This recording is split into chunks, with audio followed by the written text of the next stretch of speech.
thank Abby for having me here. Other people have asked me to do shows, and I'm kind of busy with my main thing, Concrete Couch, which is a very creative pursuit. But Abby's always been like, well, how about next year? We can do it as a fundraiser for Concrete Couch. And so easy to work with and so much fun. So thanks for having me back. Thank you. Gotta wait a couple more years. Okay. Wait. Okay. Now. So I'll start by saying there's a strong correlation between what I do with Concrete Couch and my work and the work of lots of other people, and it's all intimately connected. And Concrete Couch, our mission is to work with kids and community groups to create public art and to build community and to create other environments and experiences that humanize our world. Yeah. And you're probably saying, like, well, that could be almost anything, which is kind of the strength of the org. So many of our staff and many of our volunteers and many of our participants have brought a certain slice of themselves to Concrete Couch and expanded it out. And if I went through everyone in this room, I could say something about most everyone here, which would be very, very cool. But I'll start by saying we've got Malachi right here, who's our jam band teacher. So I never set out to have a jam band with Concrete Couch, but does it, getting people together, all ages, all instruments, all levels, does that build community? It sure does. Is it a way to express ourselves and to kind of humanize the world, like just show up? I mean, there are people like myself who never played an instrument as a kid and then got kind of roped into it through the jam band. And now I have more fun playing my trumpet, Malachi and Company, than I do painting or teaching or any other thing that I do. So I'm kind of excited about that, I want to say. I'd like to hear a little bit from you all. And here's the sharing component here, community building. It's also interesting, I think, for everyone to hear. So I'd like to go around, you can share your name. And I'd like to hear something that you do that you feel really creative at. Or this is kind of broad, so you can share at the level that you want. Maybe something that you do that's building community. And I just want you to know this is in the broad sense. So. Well, you got my name right this time, Steve. Yeah, I'm Bruce, and I've known Steve for many, many years. And what else am I supposed to say? Something that you feel your creative part comes out. Or your community building part. Oh, I used to be a photographer until the digital world came around and the film world went away. I stopped doing that because it was, anyway. And I help with Concrete Couch sometimes. And I'm just kind of a nerd, so that's enough. Thank you. Hi, I'm Steve. Steve too, right? After this past weekend, I was over at the Coyote and works volunteering over there. Creativity and community. I just love meeting people and finding out their story and sharing whatever kind of event we can together. So, for example, this past Monday I was over there and it was with a bunch of kids who are 6 and 7, and we had such a great time talking about the solar system. 6 and 7 going on 20. I learned so much from them. They were amazing. They were amazing. Nice, thanks. Hi there, my name is Sean. I'm a traveler from the mountains. Just lucky enough to be here tonight. As a parent, I'm no longer working, and I spend a lot of my time exploring the natural environment, places that are a little bit out of the way. And if I bring home a photograph now and then, I'm kind of satisfied. I'd like to share that. Well, I Two things. I am married to Steve, so that's a creative act. Every day, keeping him lined up in my direction. Seriously. He puts extraordinary amount of his life. It is his life, it is not a job. So that's a very creative enterprise for me. I also work for Silverkey, and am working to engage seniors in affordable housing and getting fed and being safe in our community, and that's a very creative endeavor for me right now. Hi everyone, my name is Phil Weston. I'm actually Rosario's eldest son. I didn't inherit much creativity, so to say, at least in the artistic realm. I have been an entrepreneur for the last 8 years, so I think embodying creative solutions to problems in ways that can make a living, I think it's probably maybe the most creative aspect of my life. But very, very happy and just really kind of inspired by everyone here tonight. Thanks for sharing that, and I'm going to interrupt to say I've been working on the development plan out there. That's been my big creative immersion over the last 2 years. It's been really challenging, but I realized, looking back, what have I been creative on? It's that kind of entrepreneurial, nuts and bolts development. So I'm glad you said. My name is Matt. I spent 16 years living next to Steve and Lori. Say no more. It was definitely an adventure, from home projects to concrete work and some of his first concrete couches to work underneath bridges and some pretty unique and amazing work that Steve has done throughout the years. From an artistic aspect, I'm an electrician by trade, but no longer do that as I've moved into a different field. But I would say that I do that now for friends, families, and neighbors. That's one of the areas I think I try and be artistic in. Solar panels for the guys. Where do you live? What's that? Where do you live? I mean, I live here in the Springs. no, but I mean, if I need to be a neighbor to get you. We can talk afterwards. Okay. My name's Moxie. My I guess like community and creative combined endeavors are mushroom hunting and music. Music always pulls me in as a way to connect with people.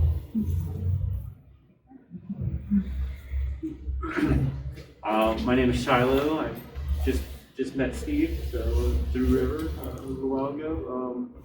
Creative things I like to do is for maybe 8 years I used to build reef fish tanks, saltwater fish tanks, and now I concentrate on doing gardening.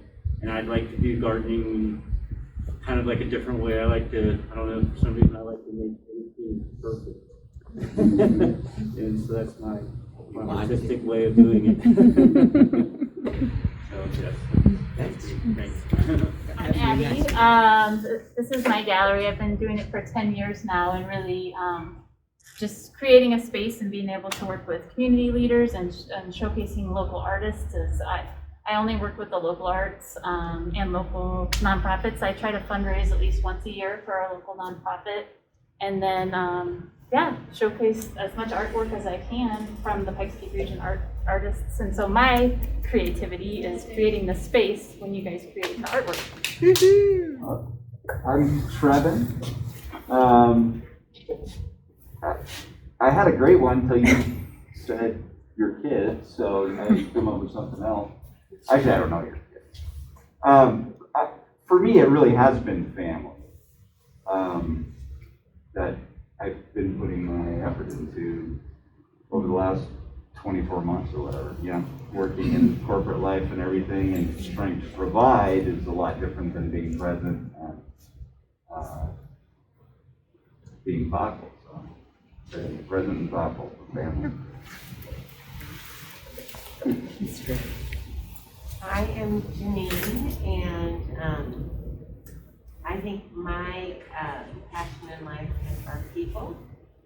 I love listening to people's stories, and I've always loved art. And I love the combining of art to help others. And I think it's a community that I would like to support. So it's been a while since we've all really been congregating, and I'm ready to kind of come back to that. And I think it's great when you see somebody like you who uses your art to help others. So that's the kind of people I want to be around. So I guess that's why I think my creativity is just in observing others' creativity. Glad you're here.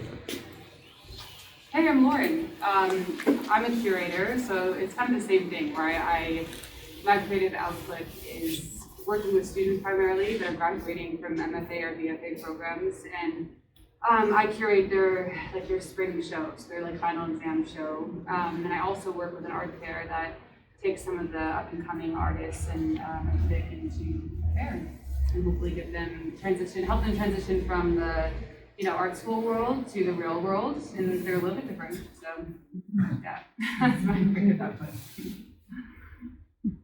We've got a great place for them to show at the park. Yeah, that's great. You're invited. Hi, my name is Chris, and I feel like as far as creativity goes, I am the poster boy for ADD. Whether it's viewing the world from an aesthetic or just, looking at the world as art imitates life or life imitates art. Just observing that is an amazing thing, and seeing all the relationships. I think if there's one thing I'm stuck on that I don't have ADD but I ground with is bicycles, whether it's collecting for art and aesthetic and history, or having it as a physical expression of who I am and being the best athlete I can be, or simply appreciating the viability of the commute that is a lot smaller footprint energy-wise and a much easier way to shrink the neighborhoods so that people relate with each other on a more human scale. That's just something I really do appreciate that way. And we've collaborated on family. And, got two beautiful boys, grown boys, and oh, I'm Wendy Mike, I'm his wife. Really without Chris, I couldn't do any of the things that I do with my life. And I count myself as being, so fortunate and so grateful to be able to be engaged all day long, every day, 24/7 in creative pursuits. So, as far as art and community goes, I started out very grounded in art and community in the sense of that I saw the difference that art made for kids and for people in general, and to make that process possible for youth at risk and whatnot with Future Self. And then I really came back around to my own art, and sometimes I feel incredibly selfish because I make art all day long in my studio. And that feels, like, to be honest, that's what I love. and sometimes I feel like I should do something else, but what I really love is that. And I'll never be far from the community, and that to me, political and the social and the personal occur almost simultaneously. So that there's always that kind of content in whatever it is that I'm doing. And music is a huge part of my life as well. So I just feel really grateful to have landed at this point, being able to live just a created and designed life. Hi, my name is Lauren, and when I was in third grade, I decided to be an art teacher. And this is my 48th year of being one. Yeah. And, it's an amazing life, working with children and college students who are preparing to be art teachers. I supervise for Colorado College for the up-and-coming art teachers, and the whole world of artfulness for children, all kinds of artfulness, and having them be artful, smartful, and heartful. So that's that part of my life. And then my secret love and joy that I hardly ever get to do is my art journal that I've been working on for 15 years about the irretrievable past. It's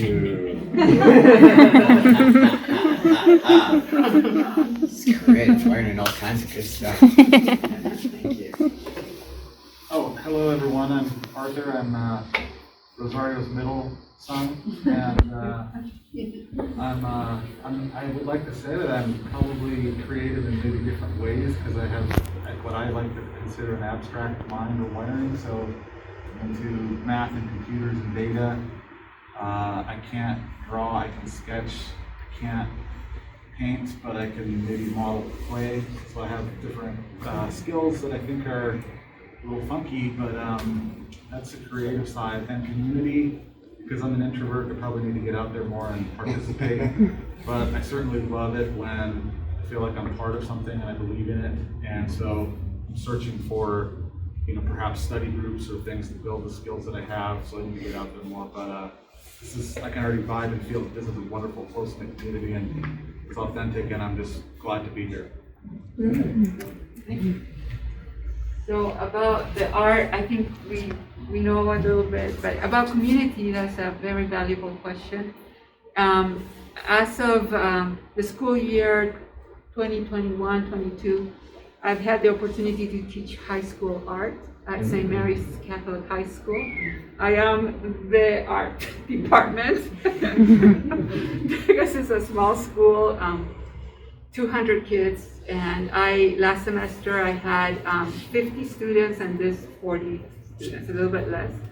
And I think my objective, besides the color theory, perspective, balance, shade, all of that, I want them to be individuals that have the artist spirit. And I tell them that just like that, and I'm going to observe. And what does that mean? That means being observant, and if one of their colleagues has a need, they lend them the pencil, they lend them the canvas, not to be overly and negatively critical. If their student colleague has a piece they don't like, they can always find something positive and encouraging. And so we've built in just this one school year a culture that's just very positive and phenomenal. But in all honesty, I think they've given me more than I possibly could have delivered for them. And what they've given me is that authentic, genuine spontaneity and enthusiasm and that purity of heart and that enthusiasm that just explodes in the room when they're doing something that clicks. I love that. So I think that's the community that I would like to continue being part of and delivering to the larger community. Students who've enjoyed art as in their early formative years, and that they are good citizens. Yeah. Well, I guess Steve gave it away, so I was going to say cooking instead.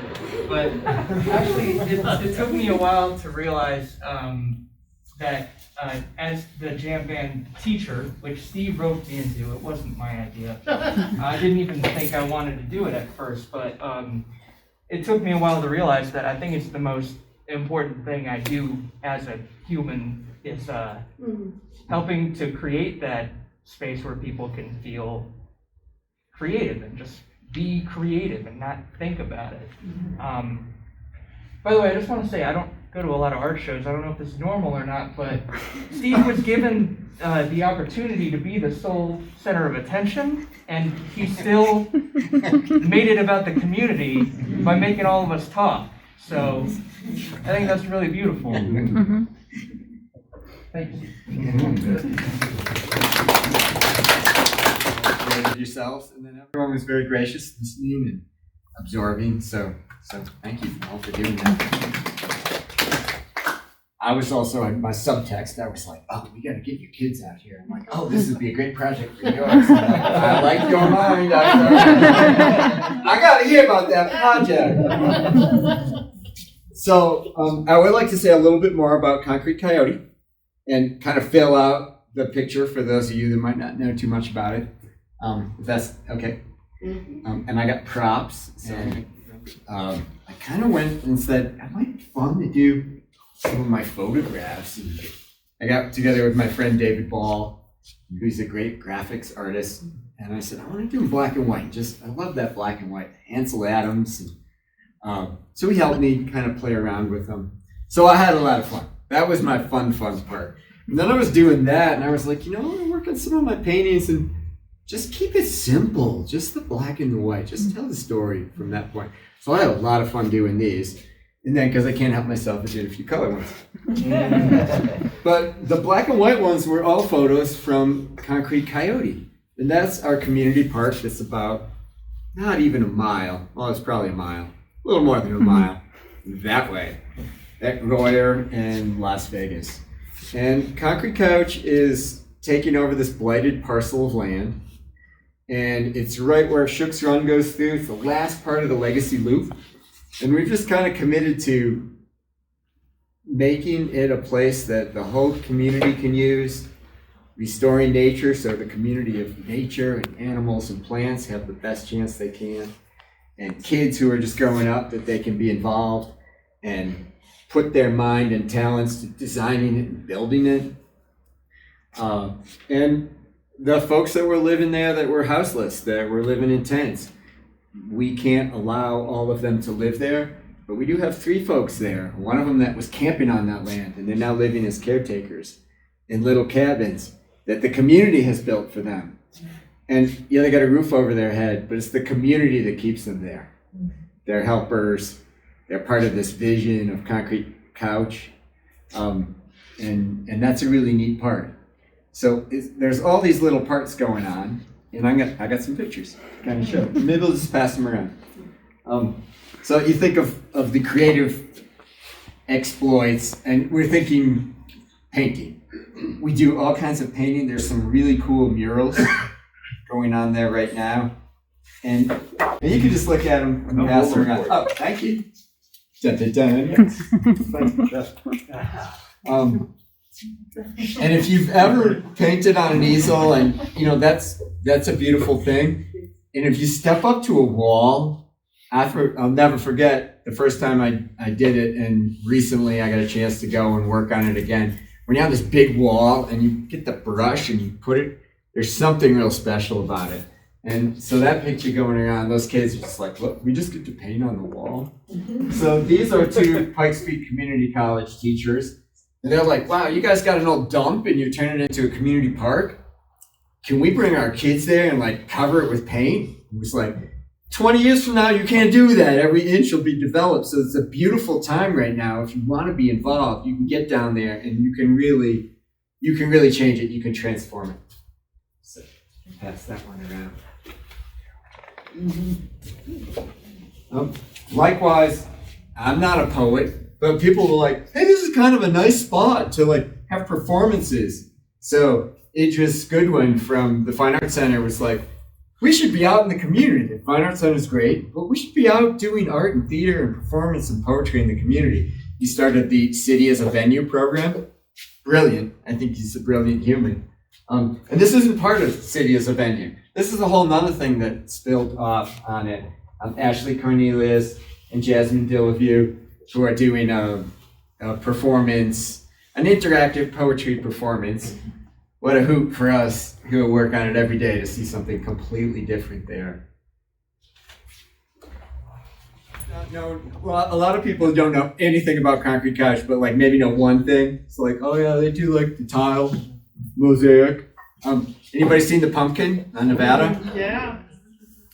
That was a Concrete Couch project. There's a whole story why we have that pumpkin there, but short version, community. We talked to all the neighbors, and we talked about this and that and the other thing, and we went through this whole process. And who knew? But it ended up being what everyone wanted was a giant pumpkin. And one of the crazy volunteers actually counted them with waterproof marker. Numbered each one, got up on a ladder. It's 12 feet tall. And it's pretty scary to be on the top, but he counted them all. It's 5,657 or something like that. But it's a sub-story too. Here are these kids making tiles for Dun, dun, dun, dun, dun. The bouldering wall. Yeah. So when we were looking at getting an office for our longevity, let's buy a place so we really have that a little more permanence. And we had a chance to get this place. Didn't have a building, so we were like, I don't know, man, this is not the best idea.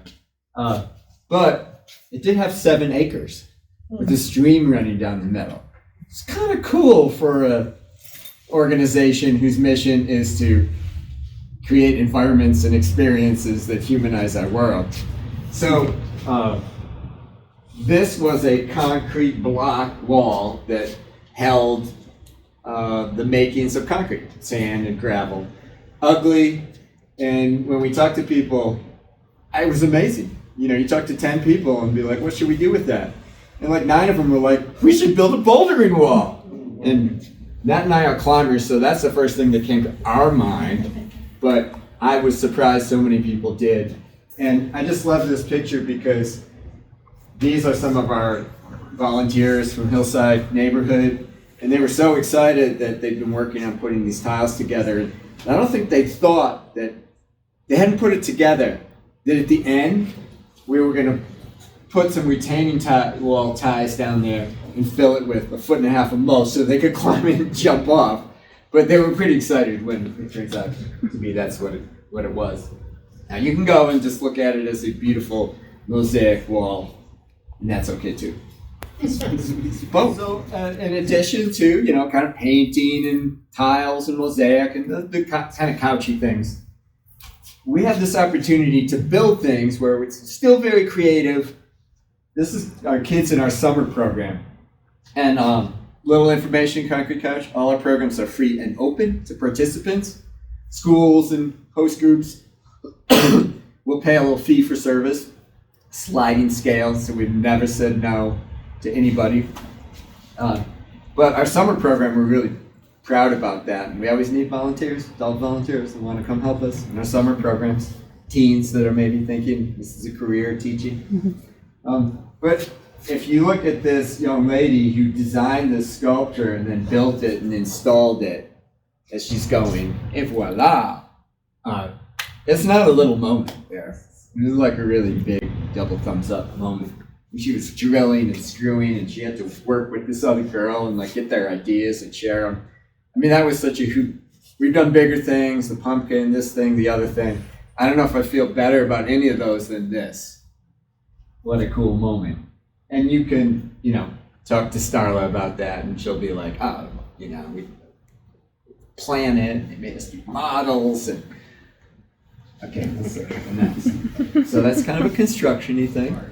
So our friend Clay Busanich, he started as a kid, like Matt, back in the day, helping out, really gravitated towards the welding. We were just welding over at the Manitou Art Center with a bunch of 13 and 14-year-olds, just like, you've never seen excited people till you put a welder in the hand of a 13-year-old and show them a few things, and then they're doing it. So Clay got really into it, and then after a couple of years, he got to be 15, and he became one of our interns. So FYI, if you're 15, you can be a summer intern, which is a volunteer job, but the next summer you get paid. And we're teaching you building skills, art skills, and teaching skills. And then you're an intern. If you come back the second paid year, you're super intern. Clay came back for super duper duper duper intern. And then Clay's kind of a cool story because he loved the welding. So when he was in high school, he went to the Bradenburg Foundation. I don't know, I think he just got online and like sent him a contact, you know. Hey, I've been working with Concrete Couch. I think you should, you know, pay me to do something. They were, okay, Mr. Busanich. So they sent us a check. We were able to pay Clay. So designed and built this flower. And then he took a picture of that and he sent it to Pikes Peak Community College and said, I think you should let me in your program for free. And they did. Like this guy should be running Concrete Couch. But we're happy to have him to do this kind of work. And these guys just set up the flower. And look how pumped they are. All they did is set it up, which was a big job, you know, ropes and, I mean, you can't blow it when you got a 22-foot steel flower. You know, like if you're putting it up and it falls down, like people are dead. So I see why they're psyched. Like, they're really psyched. It was safe. But. Okay, next. So we have any nice park needs a playground, right? So if you go buy a playground, I can speak for a fact that every playground in Colorado Springs costs more than Lori and my house. Guaranteed. It's just the nature of playgrounds. It's like the playground industrial complex. And they're okay. There's nothing wrong with them unless, Corey, what do you think about playgrounds? Playgrounds are great, and playgrounds that kids create are even greater. So here are these kids, it's just at the end of a day, they've been doing all this work. We usually give them the option, if it's a 2-hour work session, the last 20 minutes, do you guys we can do this final wall or build this thing, or we can play in the playground. They want to go play at the playground. I say that's a positive. Or they want to go to the bouldering wall that's all in the main area. So these guys were like that, and they were around having a good time. We're like, can I take your picture? And they were like, yeah, no, we want to be in the giant teeter-totter designed and built by kids. The kids actually saw this 20-foot, 400-pound chunk of wood and said, like, hey, we can all lift it up on this log, and then we can do that thing. Teeter-totter, yeah, that thing. Yeah, they are. Okay, here's a group of kids, a little bit older than that group.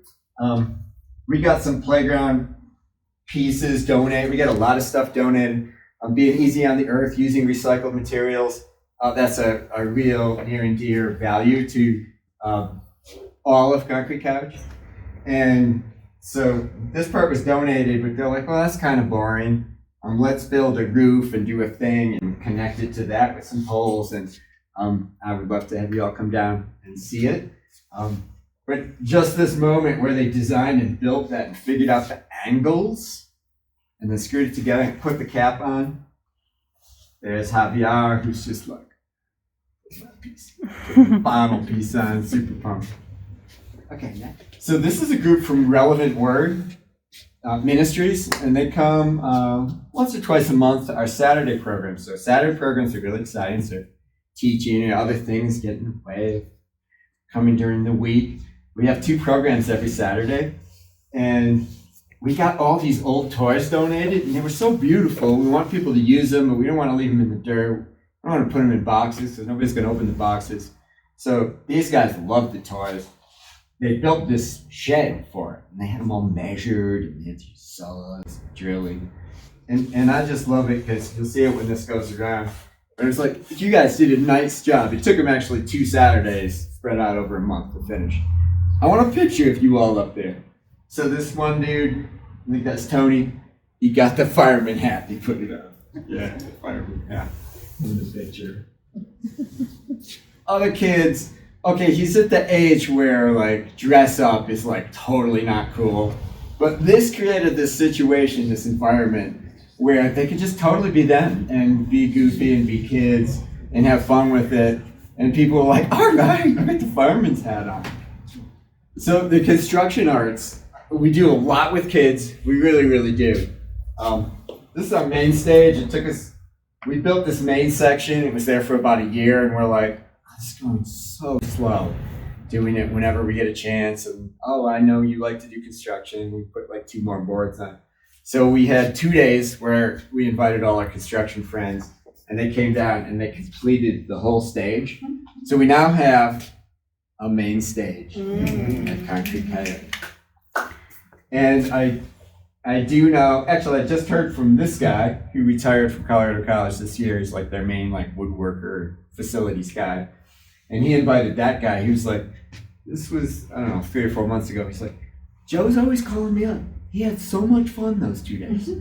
When can we get him back? I'm like, any day, we're down there. And for you guys, any day, we're down there. So he's like, I'm gonna grab him. He's kind of a recluse. We're gonna get him down there again. Some of our stone builders right here. Now we've got Reese and Corey on one of the coolest sections of wall. Can you guys say a word about working on that wall? Sure.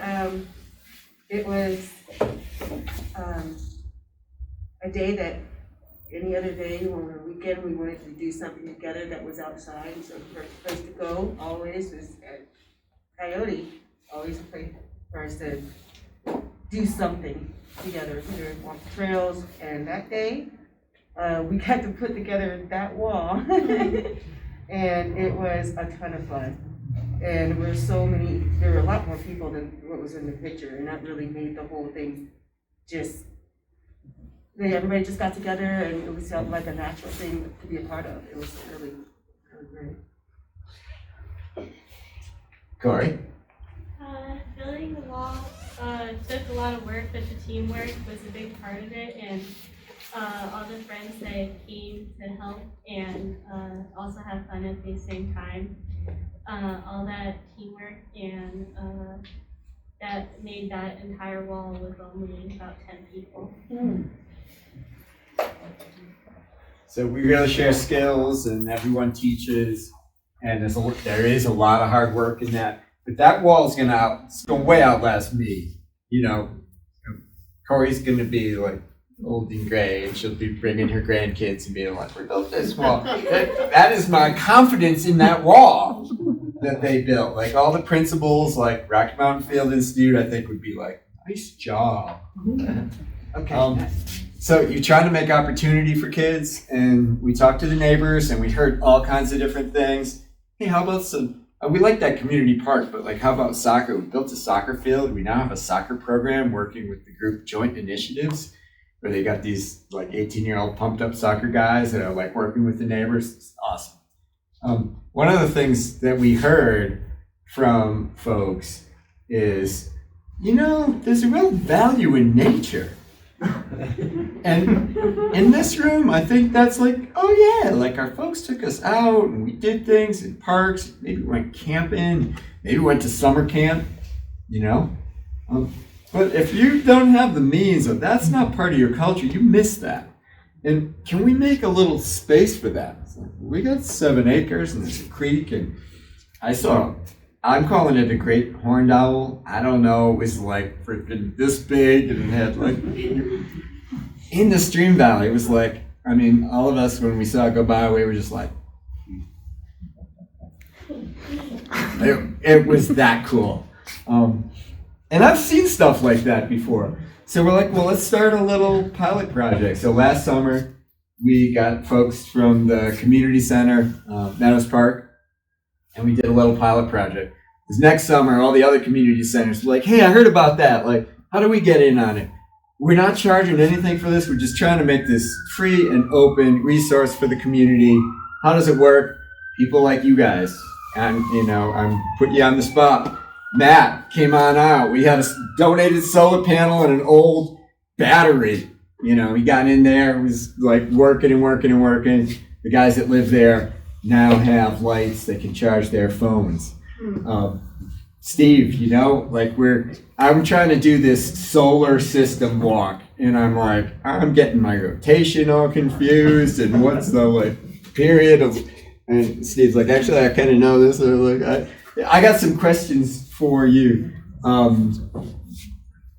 We started a bike program. Chris came out the other day. We got a neighborhood boy who's 11. He's like 11 on the scale. I'm like a 3. We did all the 3 trails, and I'm like, Chris, can you take him? And I think he showed you a good time. Because you guys came back late because he was showing you such a good time. So it's been all that kind of stuff. Vanna here, we needed like big sheets of plastic the last time you came out. We were saying like, hey, everyone can help what's easy for you. He's like, I got vinyl. We use that all the time. What's it doing? It's covering a big piece of carpet that we lay out for performances that came from our friend Charlie Hall that drove in one day. Hey, stage handlers, they were just pitching this brand new carpet, indoor, outdoor carpet. Might be nice. Yeah, put it right there. So it's a community effort. And those are kind of a little bit of material things. Yours was a human thing. You guys that work with kids and school groups, we work with everybody. If people are able to contribute something that's great. How do you contribute? Well, if kids came and decided to install artwork, we would support in every way that we can. Anybody know Alan Beauchamp? Alan's one of these guys, whenever we go to a meeting, Alan is always there. I'm like, that's like statistically impossible. We go to occasional like a city council meeting, like I do like one a year, there's Alan. I go to like something out in the southeast on, community building, Alan's there, he knows everybody. I go to a meeting with like gardeners, urban permaculturalists, and like Alan's there. How does he do that? I don't know how he does that. Alan was a huge fan of this property, and part of it is, you'll see it when it goes around, but here's a dude, he's crossing, here's where the creek comes down. There's a big double vaulted stone arch bridge that you see in like a lot of my paintings because it's such a cool thing. 1897. And he's got this super grin on his face. Oh, by the way, there's Corey's wall. Corey and Reese's wall, which is just little there, but after they worked on it, it was like 3 times as long. And this is called Explorer. And Concrete Coyote is a great place to explore. So if I would say the first thing I'd love to have invite people open up to you is our creative in the Concrete Couch world is really centered on the park. So I encourage everyone, just offer everyone to find a time to come out and see it, and just explore it. And if you get ideas like, it might be kind of fun to do some plantings or do nothing, but I want to come, I like coming here. And we'll be like, yeah, that's double thumbs up. So I'm really pleased that you guys could listen about what Concrete Couch is up to. And it really is, as Laurie said, a huge part of my creative world and my psychological world and stuff that I'm super invested in. So thanks for listening. And I'd love to answer questions if anybody has any, or if you have an idea that sparked from looking at that or talking, that's cool too.